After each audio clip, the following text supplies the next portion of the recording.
Hey, what's poppin', y'all? Video number 45 coming at you. Gonna get into some surface analysis. This is Dapper Dividends, my channel. I am Russ.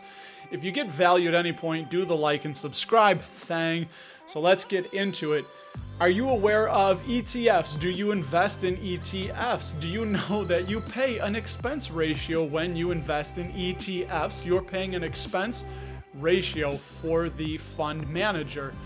Well, I have a fund manager for you. Did I say fun? A fund?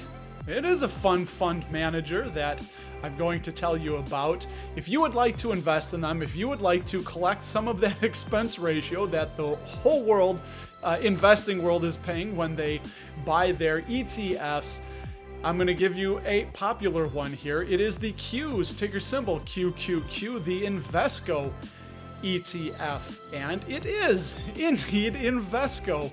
You can invest in Invesco, so let's take a look and see what Invesco is all about in some quick surface analysis. Invesco is a publicly owned investment manager with over $1.3 billion in assets under management, and they were founded in 1935. Negative 13.1% 5-year return with dividends reinvested. That is no bueno. If we look at their earnings growth, it is negative 11.3% for the 5-year, but their revenue was up a little bit and it's starting to taper off, as you can see, while the earnings is pretty much flat with a 7.9% net profit margin, which is not great. I like to see at least 10%. That's my personal opinion. Other people have different analysis on that, but I like to see at least 10% profit margin in case anything happens, if they take a hit, that they're not going to have to do something like cutting the dividend. Let's get into the dividend. 3.10% yield. And they did cut their dividend 37% from $1.23 to 78 cents when the pandemic hit. Now, I did, full disclosure, own Invesco earlier in the year, and I didn't like that. That left a bad taste in my mouth, that they smacked me in the mouth and they cut that dividend quick.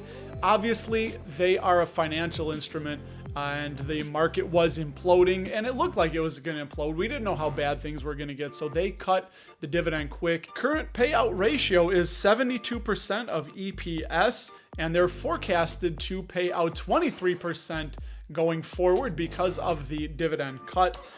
I tabulated the free cash flow payout ratio. If you go to Yahoo and you look at the cash flow statement, you'll see the line item for dividends paid and then the line item for free cash flow. When you divide the two, when you divide the dividends into the free cash flow, we see that right now it is only 67% of free cash flow. The last earnings per share was $1.07, and they are forecasted to grow 34%, as you can see by the nice analyst forecasted upswing here. I love the interest coverage ratio.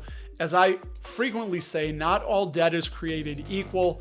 If you have debt and you purchase assets, and those assets are generating revenues that outstrip and outweigh the interest on the debt, then you are doing something right. So this is what the interest coverage ratio tells us. It tells us if a company is able to pay the interest on their debts, which Invesco's is 9.83 or $9.83 of operating income available to pay every $1 of interest expense. I look for anything over 5 to give a little bit of cushion. Institutional ownership, 67.5% of institutions hold Invesco, which is pretty high. You can see only 6.1% of their shares are held by the general public. You're gonna get some valuations here now. Simply Wall Street has a $40.66 valuation. Yahoo is analysts at $19.43, and Morningstar last had a $13 valuation. We add those three together, we get $24.36, or about 21.8% overvalued at the current $20 price that it is trading at. So for me, I'm going to give them a thumbs down for now. Tentative as a dividend growth investor. This is not a company that I am looking to invest in, and I did sell Invesco a few months ago what shares I had of them, because I wanted to put that capital, put that money to a more suitable and sustainable growing dividend that is going to fit my needs as a dividend growth investor, because I am buying passive income. And especially with Invesco being in the financial sector, it worries me that a new administration with a basically supermajority of Democrats, they can pass some regulation, and there's basically could be regulatory headwinds coming.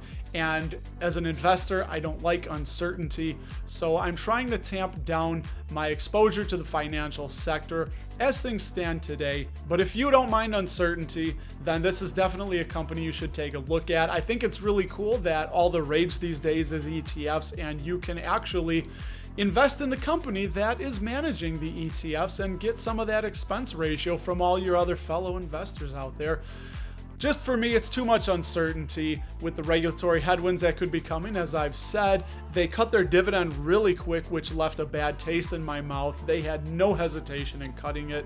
And I think it's just a company that could be good for somebody that has a much higher risk tolerance than I do. And it is just not for me, so I give a thumbs down to Invesco.